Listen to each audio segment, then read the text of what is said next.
With the holidays upon us, there is plenty to celebrate.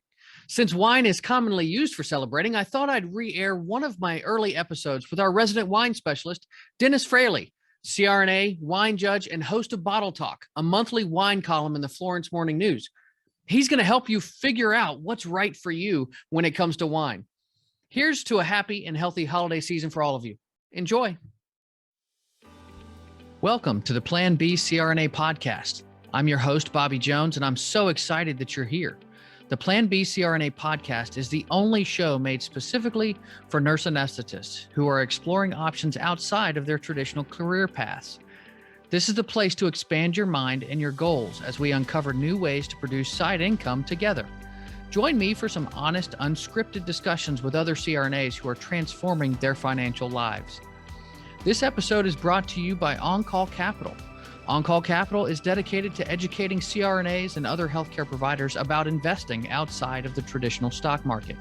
On-Call Capital also provides opportunities for you, yes, you, to create passive income and generational wealth while also lowering your taxable income through investments in the apartment and alternative investment spaces. If you haven't hit subscribe yet, make sure you do that right now so that you don't miss an episode. Thanks so much for joining me today. And now, on with the show. Welcome back to another episode of the Plan B CRNA podcast. I've been excited about this conversation because our guest today has actually been leading a double life, CRNA by day and wine connoisseur by night. So without further ado, I'd like to introduce Dennis Fraley. Dennis hails from Pittsburgh, Pennsylvania, where he obtained a BA in chemistry from Washington and Jefferson College and a master's in anesthesia from La Roche College. He's resided in Florence, South Carolina, just south of me, for the last 20 years, where he currently works as a certified registered nurse anesthetist. His budding interest in wine led him to seek further education via the Wine and Spirits Education Trust. He completed his intermediate and advanced level in Charleston, South Carolina, where he graduated with distinction. He went on to achieve the WSET Diploma of Wine and Spirits through the Neil Ewing School of Wine in Philadelphia, Pennsylvania, and is currently revising for the entry exam to the Institute of Masters of Wine. Along the way, he also achieved the Certified Specialist of Wine designation and French Wine Scholar. He is currently working with the American Wine Society to become a certified wine judge. Dennis teaches wine classes, performs guided educational tastings, works with local chefs performing food and wine pairing events, and is a recurring judge for the Commissioner's Cup Kentucky State Wine Competition. His monthly wine column, Bottle Talk, has enjoyed now 7 years of publication through the Florence Morning News and www.scnow.com. So Dennis, welcome to the program. Well, thank you. It's a pleasure to be here. I appreciate it. So, I just want to dive right in with you here. Let's talk about how your different careers have intertwined. Well, I mean, I guess you heard from the startup there, your entry, that I'm was always a chemistry geek. So it sort of wine sort of checked that box as well. And I do like, I very much do appreciate the chemistry behind the wine and spirits industry. It really intertwines also with the idea that I like to teach and I like to interact with people. And as a CRNA that we have about, depending on how long your pre-op interviews are, you have about maybe 90 to 120 seconds to get someone to trust you with their life. Yeah. Unfortunately, with wine, it's not quite so severe, but I think there's a truth that comes through when you're talking to people, especially when you're talking to them on their level. And I don't mean that as a derogatory term of their amount of their wine education, but I think in the wine industry, professionals, and I use that term loosely, do a little bit of a disservice with creating this vocabulary that they want to show you how much they know and how much you don't know. And that sort of rings, it comes through as being a little dishonest for the end consumer. So I think there's that element, that human element that comes through. And, like I said, I'm also have an Irish heritage, and we like to drink. And it's one of those things. And what we do for a living, so that's one of the reasons why as well. Yeah. But It's one of those things that I do go to great lengths to justify my bad habits, and I believe we all can do that through a certain amount of education. So if you're drinking wine or bourbon or something that night, you can do it for in the name of education rather than for another reason. So rationalization is a powerful thing, right? Yeah, well, nothing wrong with that in moderation for sure. So, I want to ask a real basic question. Absolutely. How is this different from being a sommelier? Okay, that's a great question, and it often gets confused. I have a lot of people come up and say, "Okay, so you're a sommelier," and I think largely that was driven because of Somm the movie and those types of things. There are many different wine educational bodies in this country, but there's two main ones internationally, and that's the Court of Master Sommeliers, and that's the Wine and Spirits Education Trust. Now we have a lot of similarities with blind tastings and a lot of knowledge with areas and rules and regulations and all that stuff, but I think the main difference is the sommeliers actually do a lot of service. So they're very much into food and wine pairing and service elements and those types of things. And I knew I was never going to work in a restaurant, never going to go the service route.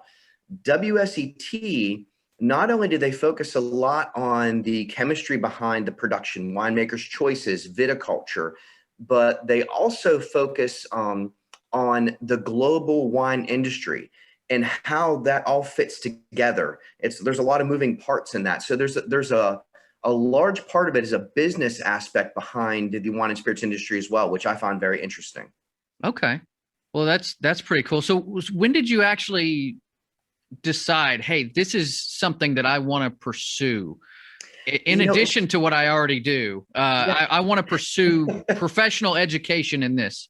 I think the seed was planted well before anesthesia school. I was working as a nurse, and actually as a nursing student, and I was moonlighting with sort of a friend of a friend who was an oral surgeon, and his brothers were there, and they'd been in the business for a long time. He was very much into wine and food, and working for him, he invited me to his house, and he and his wife did this amazing dinner, and he kept bringing out course after course. And he obviously thought a lot about the food and wine pairings behind that. And he came out and explained the wine, talked about it and why he paired it with the course. And we tried them together. And I think that was my aha moment that, I tasted the wine and tasted the food and then tasted them together, and they both changed each changed the other. And I found that amazing. Something so simple like that I really never noticed before. So, I became intrigued, and I did what any other student would do. I went out and I bought some wine. And being a poor student at the time, I was very unhappy to find out that 50% of what I bought I didn't like. So I thought, this is ridiculous. I'm rolling quarters for beer money. I'm in school, and I shouldn't be spending all this money on wine. So I went and I said, I'm going to buy myself a book. So I bought Wine for Dummies, and that was the first book I ever bought. Read it from cover to cover, loved it, was really good. And this over a progression of years of tasting and going to different things.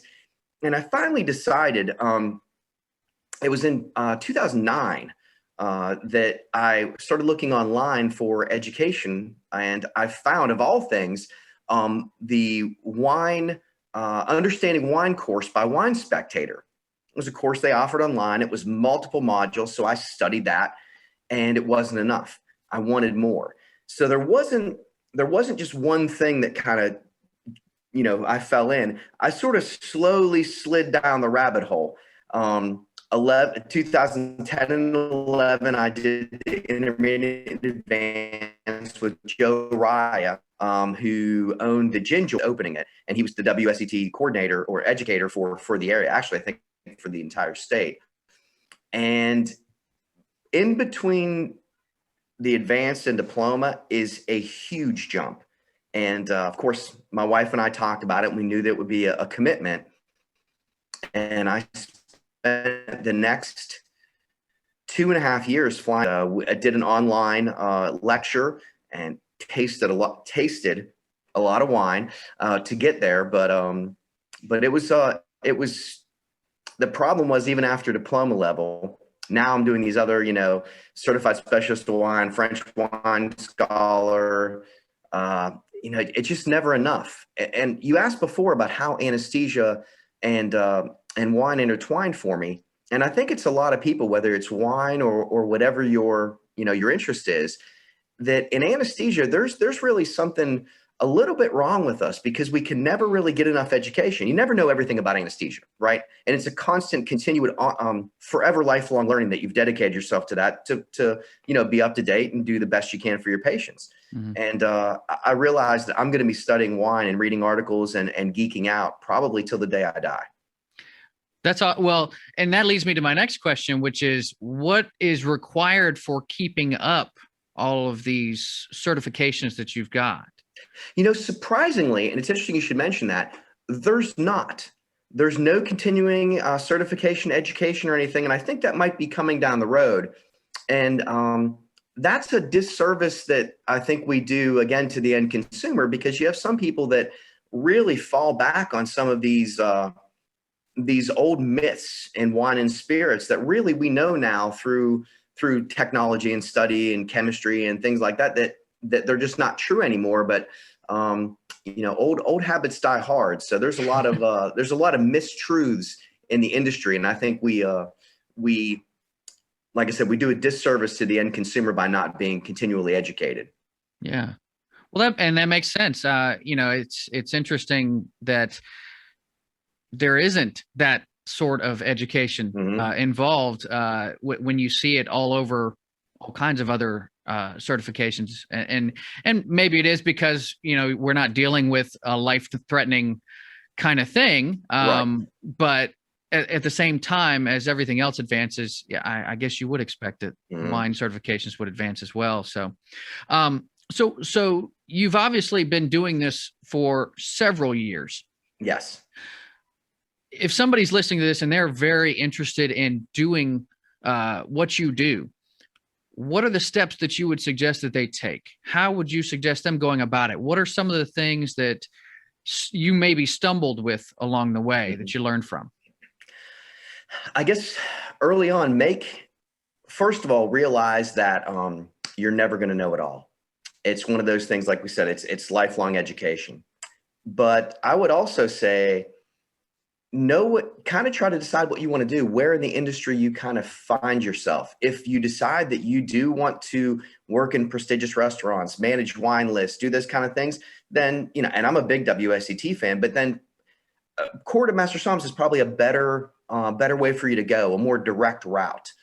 I would say that along the way, you can pick up some of the other educations from education bodies, Certified Specialist of Wine. The Wine Scholar Guild does a great Italian, French, Spanish wine scholars and some master courses there as well. So there's other things that you can do along the way to supplement your education. I think I'm very lucky because I actually thought about going the SOM route, and then someone told me about the WSET, which unfortunately, being international and much more popular in Europe, most people that I talk to about it have no idea what it is. So it's one of those things that I would say, do your education, find someone in the industry that does a job that may be similar to what you want to do, talk with them, find out what their education was, to try to help along those routes. Of course, there's some pitfalls. There are some things that you struggle with. I'd say just don't get frustrated. There's certain wines that I still, in a blind tasting, I still struggle with. And some friends who are masters of wine, who are expert tasters and really fantastic at it, will tell you, there's some that, and I'm not gonna tell you who they were, but there's some that were quite honest with me and said, man, I'm glad those wines weren't on my final exam because I would have struggled with that, So It's one of those things that even the guys who are at the pinnacle of their careers, everyone has things that they're strong and things that they're weak in, and just stay the course, keep working at it, stay hard. There's the analogy of the Chinese man or the Japanese man that planted bamboo, planted a bamboo seed and watered it, and everyone laughed at him and made fun of him, right? He watered it every day for, the scenario, right? For a number of years, and everyone laughed at him because nothing was coming out of the ground. He was watering a muddy piece of ground. And then one day, years later, the bamboo shot out of the ground and it grew 3, 4, 5, 10 feet a day until it was 100 foot tall.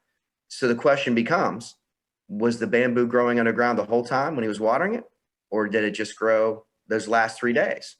And of course, you know the answer to that. Any business, Yeah. you got to continue to believe in it and plant it and water it, even when everyone around you doesn't see the growth potential. So, Absolutely. Well, and you mentioned it being a business. So I'd like to go into a little more detail about how it is a business for you and how that looks for people getting started. What are the outlays and costs associated, and what you're trying to build this into, what that looks like in 5 or 10 years. Okay. Well, it also depends on what avenue you're going with. I knew that I didn't want to open a retail shop. That's a full-time job. I have a full-time job, and I would have to be there all the time. So I focused on education and awareness and those types of things. And unfortunately, with a limited schedule, when you're taking call and you're working all these hours, you really can't commit to a full-time business in wine, which would be a lot more beneficial if you were going that route. So I chose something that I could control the amount of customers I had. I could control the amount of education that I did, whether I did it for a brick and mortar place that was promoting some dinners or changing their wine menu, or some in-home education and doing things like that. There are some not-for-profit organizations that have big events and venues that I will come in and work with the chef and develop an entire wine menu and pairing, and make those available for sale afterwards. So the retail establishment's happy with me because they're selling wines that I'm promoting. So, it just depends on how you want to go about it. I can tell you from a financial standpoint, there's probably more work that I put into it than money that I've gotten out of it. So a lot of it has to do with passion of what I'm doing. Recently, I've changed gears with the whole COVID element and doing more online, and now with Zoom, being able to do some of those. I've opened up to let me back up for a second. I also work with some PR companies and do some promotions for them. And with all the COVID, they connected me through Zoom with some winemakers. And so now I'm sitting here talking with winemakers, tasting their wine, asking them questions about decision-making lines along the process. And I thought, this is kind of interesting. I'm doing these wines. Been writing an article for 8 years, have a bunch of followers, have gotten feedback from all over the world. Believe it or not, I couldn't believe a small newspaper like Florence Morning News. But I guess you put it online, they have people looking for that, and have been able to talk to some winemakers from all over the world as well. So I thought we could monetize this, and spoke to an IT guy who's a good friend of mine, and revamping a website, because I was 100% wrong in thinking, man, if I made a really cool website and put really cool content on there, then sure, people would just love to come and flock and read that. I know the feeling. Not if you don't promote it. Not if you aren't promoting it. So now with a lot of people tied into social media, and enable us to do a email newsletter and really build the site the way we should have in the first place, and connecting that in the future with a YouTube channel and cross promoting all those things, I think our coverage area will grow.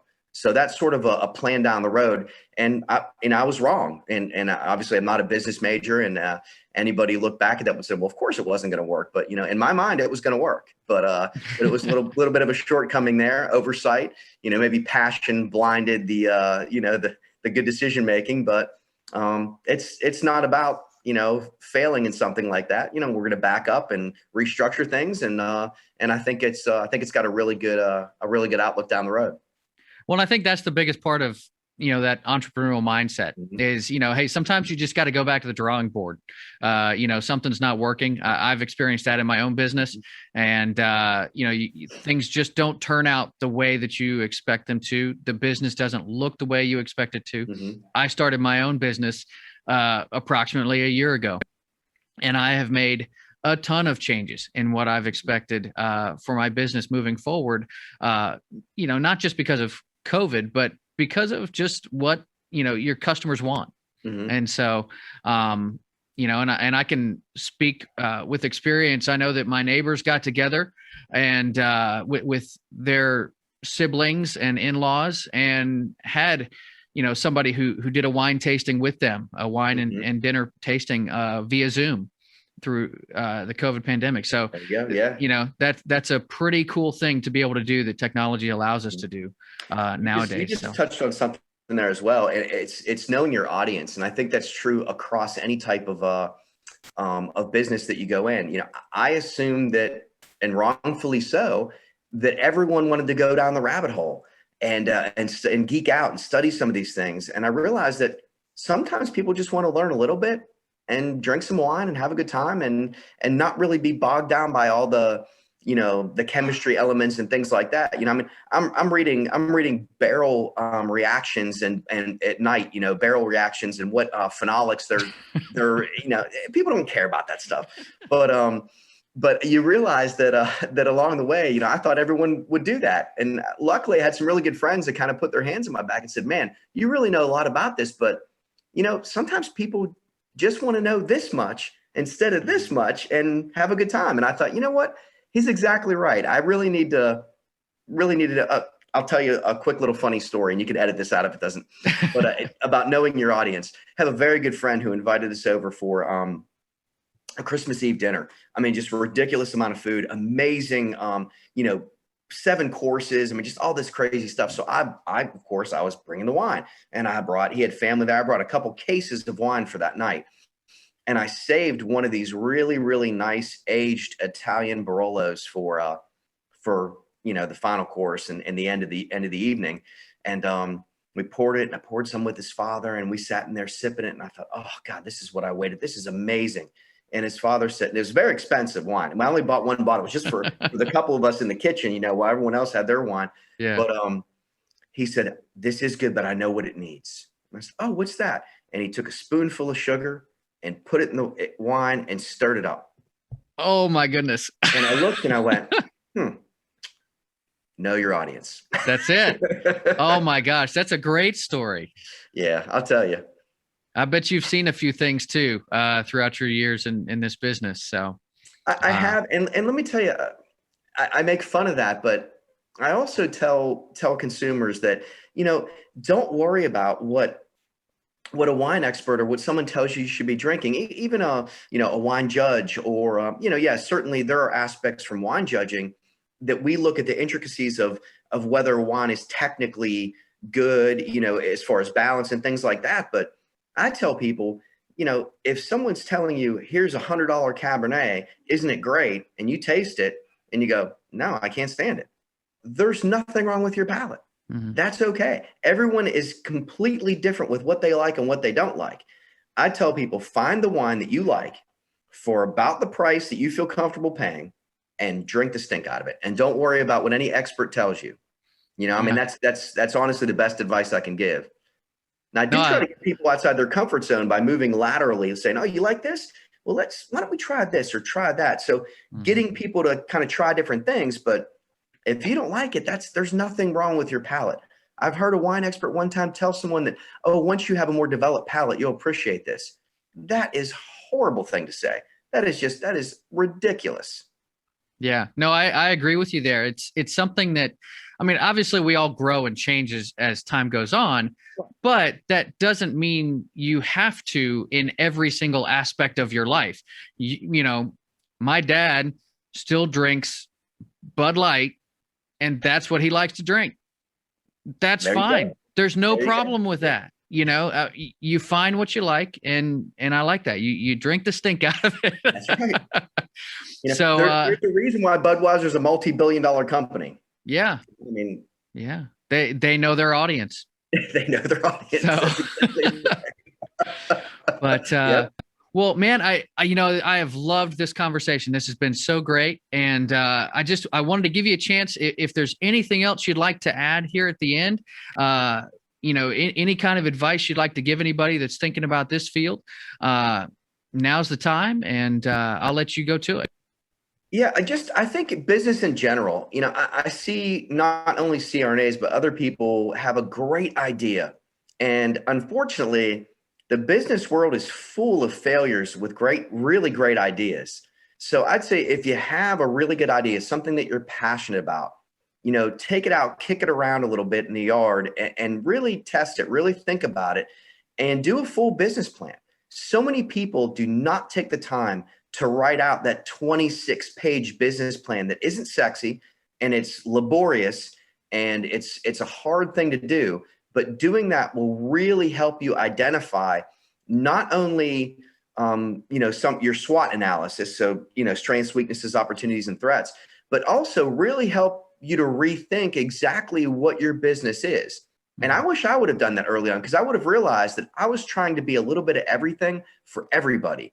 And that's hard to do. You really need to have a focus of what you're going to do, what your product is or what your service is. Mm-hmm. And you obviously can branch out from there. But I was trying to be too many things and spread myself in too many different directions and it didn't work.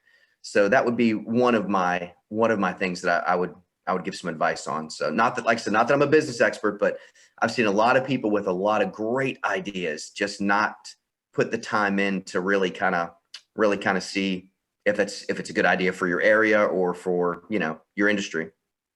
That's fantastic. Well, Dennis, it's been a pleasure to have you. How can our listeners get a hold of you? How can they find out more about you?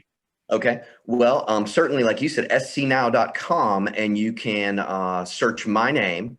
You can search Bottle Talk, or you can search my name, Dennis Fraley. And there's 7.5 years worth of articles on there. So if you ever have trouble sleeping at night, that would be one of the things I was.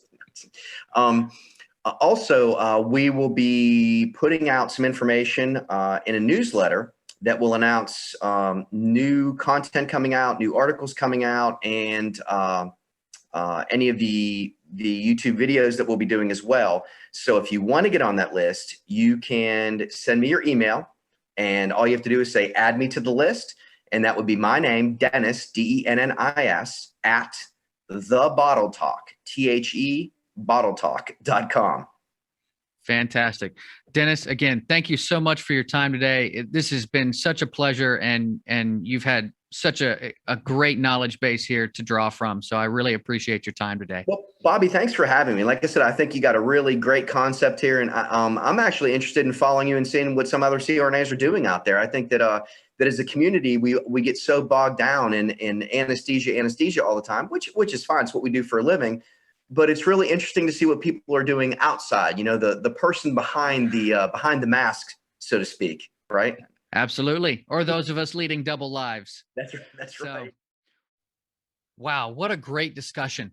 There were several moments that stuck out to me, but first and foremost is Dennis's pursuit of knowledge driven by the passion that he has for wine and spirits. This is a central theme with so many of the guests that we have. They are truly passionate about their Plan B and the value that they can provide to others.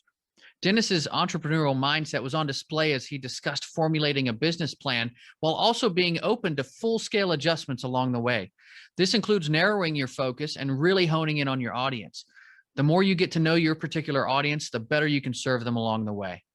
That's going to do it for us today. I hope you'll join me next time on the Plan B CRNA podcast. Thank you so much for joining me for another episode of the Plan B CRNA podcast. If you haven't already subscribed and reviewed the show, I'd be honored if you took the extra time. It really helps to expand our reach and get the word out about the show. If you're a CRNA who is interested in sharing your story on our podcast, I'd love to have you. Please email me at bobby@oncallinvestments.com for more information. This episode was brought to you by On-Call Capital. They are dedicated to helping providers like you develop passive income and generational wealth through investments in the apartment and alternative investment spaces. Feel free to check out their website at www.oncallinvestments.com and subscribe to their free educational email series. You can find On-Call Capital on Facebook, Instagram, and Twitter. You can also check out our YouTube page, where you'll find all of the show episodes along with other educational videos. Thanks for listening, and we'll see you on the next episode.